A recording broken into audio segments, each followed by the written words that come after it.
கடந்த சில ஆண்டுகளாகவே தமிழ்நாட்டு மக்களோட காலை மற்றும் இரவு உணவு என்னன்னு பார்த்தா பெரும்பாலும் அது இட்லி இல்லைன்னா தோசையா தான் இருந்துட்டு வருது. அதே போல கடந்த 10 வருஷமா தான் நிறைய பேருக்கு அசிடிட்டி, அல்சர் பிரச்சனைகள், கை கால் மூட்டு வலி, உடல் பருமன் அப்படின்னு ஏகப்பட்ட பிரச்சனைகள் ஏற்படுவதையும் நம்மால பார்க்க முடியுது.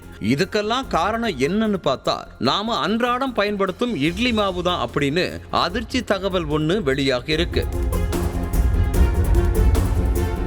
பொதுவா அரைச்ச இட்லி மாவை ஃப்ரிட்ஜில் எடுத்து வச்சா 10 நாள் மாவா இருந்தாலும் அதுல புளித்த வாடை வெளியே தெரியவே தெரியாது. ஆனா அதே மாவை வெளியில திறந்து வச்சு பாருங்க, வீட்ல யாராலையும் இருக்கவே முடியாது.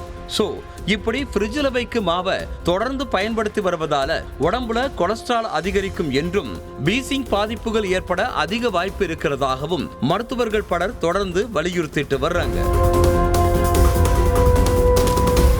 இட்லி மாவை பொறுத்தவரையில் அன்றைக்கு ஆட்டிய இரவே மாவு புளித்து வரும்.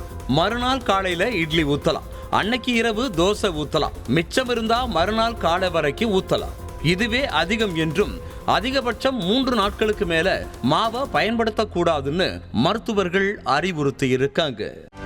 செய்திகளை உடனுக்குடனும் துல்லியமாகவும் தெரிந்து கொள்ள சப்ஸ்கிரைப் பண்ணுங்க.